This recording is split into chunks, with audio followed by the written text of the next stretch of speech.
Hello again, and today I'm answering your questions about coffee and anxiety. Lots of people ask us, does anxiety get worse when we have coffee? Other people ask, does coffee make anxiety better? And it's one of those questions because it depends on the individual. So I'm going to go through all the different factors and the different questions that we've had lately to hopefully give you an answer and to determine if coffee is good for you or whether it's not. So, first thing to notice is whenever I start working with a new client, about 50% of the time, people say to me, please, Mark, please don't take away my coffee. And I understand why, because it does make us feel good. It smells beautiful, it tastes beautiful, and a lot of people enjoy their coffee.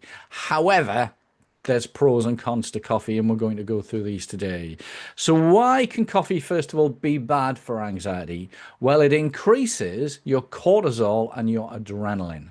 Now, a lot of people, when they've got anxiety issues, first thing in the morning, they feel worse because that's when cortisol is much higher, and it can be the same with adrenaline.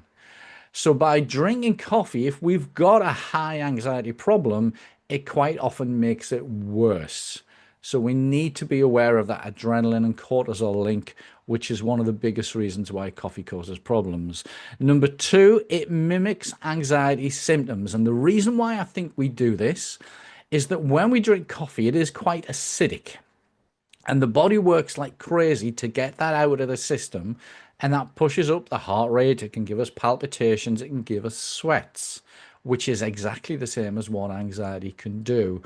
So you do have to be aware that coffee really can change your body's response and cause problems. The third one is it interferes with sleep for some people. Now, coffee has a half-life of 12 hours. So if you have a large cup of coffee at 12 o'clock in the afternoon, you've still got half of that in your system at midnight. And a lot of people say to me, oh, I don't drink coffee after 12. But if you've still got that half a cup or two in there, that can certainly disrupt sleep. And when we don't sleep properly, that really makes anxiety issues an awful lot worse. We can also have withdrawal effects. Now, for some people, if they pack coffee in over the next couple of days, they get really anxious, they get sort of headaches and a bit jittery. But that can also happen to people who metabolize coffee quickly, and that they could have a cup at sort of 11 o'clock, and by 12:30, they're starting to get the jitters. So then they have another cup and another cup, and then they have to have something like a beer or a glass of wine in the evening to calm that down. So withdrawal for some people is long term, and for other people it's a short term process. And then the other big one is the individual sensitivity. Now, I used to love coffee. I still love the smell of it, and I love the taste, but I've not had it as a hot drink for about 20 odd years. And for some people, they metabolize coffee really slowly, which just means it builds up in the system and causes lots of problems. But the other 50% of the population can get through coffee really, really quickly. So again, that's very much down to the individual. However, there's also some benefits to coffee that we need to go through. And the first one is that coffee for some people boosts our mood and our concentration. It actually helps us to focus and it gives us energy. Now, we could argue that the body's trying to get the coffee out of the system, which is why we suddenly get some energy. But then we've also got to watch as it comes down that it tires us out again and we take another one. Another one is that it creates a routine. Lots of people like to get up in the morning and they spend some time enjoying their coffee, almost like a little meditation, while they might be checking the news or checking the messages. And it's just that can be a ritual for the start of the day. And rituals are very important when we come to helping with anxiety issues. The antioxidant benefit is also very powerful. Now, on the positive side, coffee is loaded with antioxidants and they run around the body, look for damage, they give us some protection, and that can be very, very beneficial. There's also the social connection with coffee, and that quite often we meet a friend for a coffee, we sit and we have a natter or a gossip, and that social connection is really good. And then finally, moderation matters. For some people, they can manage a cup or 2 cups a day. But for other people, it's that bigger amount of coffee that then causes the problem. And something we have seen, and this is such a big thing to take into account, is it depends what the brand of coffee is. So some people go to these coffee shops and spend a fortune getting a takeaway coffee each day, and they do spend some money. But some of those, and I'm not going to mention the brands, are so high in caffeine that it causes problems. And this is why some people tell me I go to this cafe and I'm fine, but I go to that one and I start to get the shakes. So we need to get a balance with this. Is coffee just totally bad for us? Or is coffee something we can do in moderation?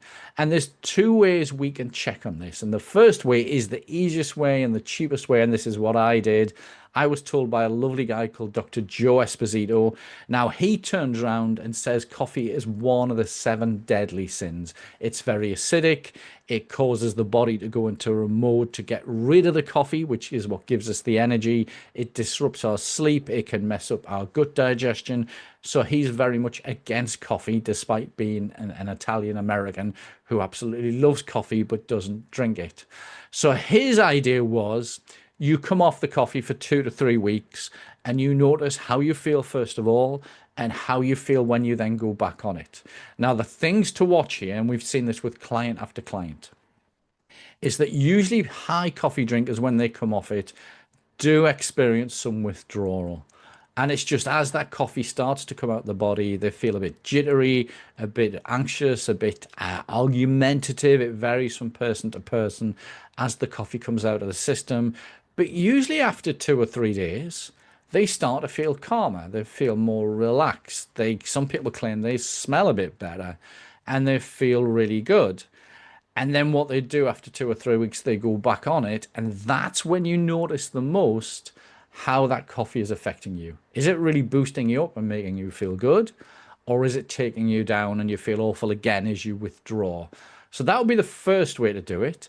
The second way, which also checks not just if it's coffee, but caffeine and about 1,000 different foods, is our optimum health test that we do. And the reason why we do this is the body produces two anti-anxiety hormones, melatonin and serotonin, which helps us to deal with stress, anxiety, and to help us sleep well. But if you're not suited to coffee, if you don't metabolize it properly, or you're intolerant to coffee, the problem is then that that will stop that melatonin and serotonin production, and it can disrupt an awful lot of problems. But it's not just the coffee and it's not just the caffeine.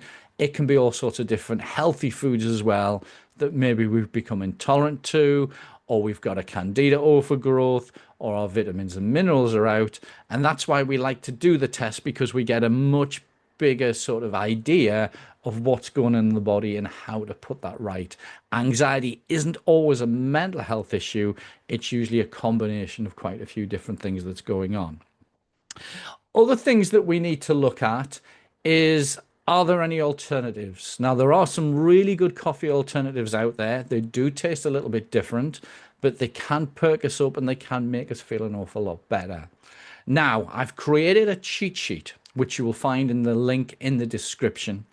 And that goes through my favorite one as a replacement for coffee, because it gives us an awful lot of feel-good hormones. It gives us that energy, but it doesn't quite give us the same buzz as coffee. It does the same thing. We can use it as a ritual, but it helps us to get through our day.